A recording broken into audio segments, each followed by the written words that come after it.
The tiny chip inside your smartphone, a SIM card, is the key to connecting to your cellular network.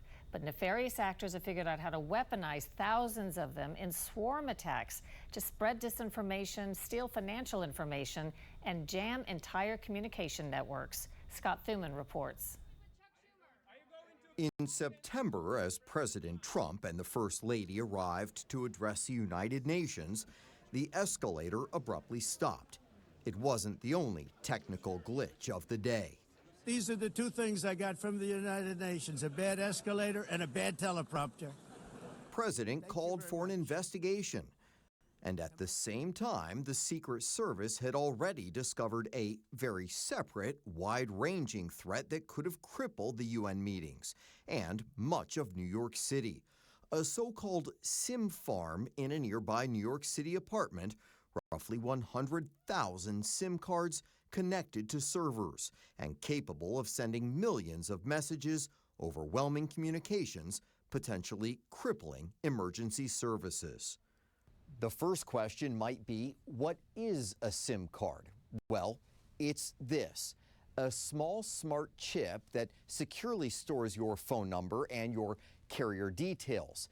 It allows your phone to connect to a cellular network and acts as a sort of digital passport. Michael Daniel once served as cybersecurity coordinator for the National Security Council under President Obama, and now leads the Cyber Threat Alliance, a nonprofit dedicated to improving global security. What exactly is a SIM card farm? So imagine that you take the tiny little card that's in your cell phone, and you get hundreds of them, thousands of them, and you just stack them all up. You could use it for a lot of different things, most of them nefarious, right? So you can use it to send fraudulent texts. You can also use them to, for example, simultaneously send text messages to a given area, right? And we would call that a denial of service attack. Here's how that SIM swarm hits you on an almost daily basis.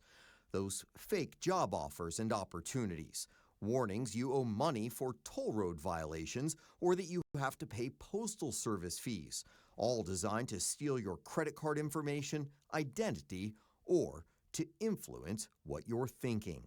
Is politics at play here? Would we see, for example, someone putting out something that they believe would be more divisive right now, maybe to stoke more fear or anger politically?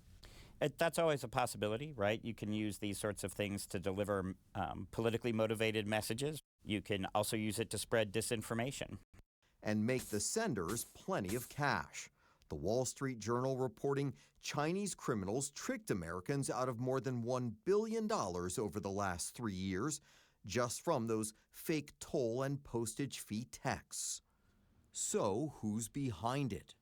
Could be everyone from Russia to North Korea to China to... Yes. North Korea is a prime example of a nation state that directly uses its people to carry out cybercrime around the world to get money for the regime so they can avoid sanctions.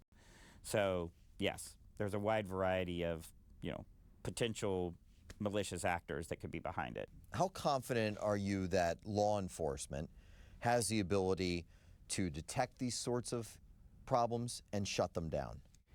I think it's often very difficult, right, for these kinds of operations to be identified remotely. Usually when law enforcement finds these things, it's because of a human-led tip, because it's very difficult to sort of backtrace to a physical location of a particular SIM card. It can be done, but it's challenging. For now, the best defense is knowledge that these tiny cards that connect us can also be just another Trojan horse in today's technology. In Washington, D.C., for Full Measure, Scott Thuman.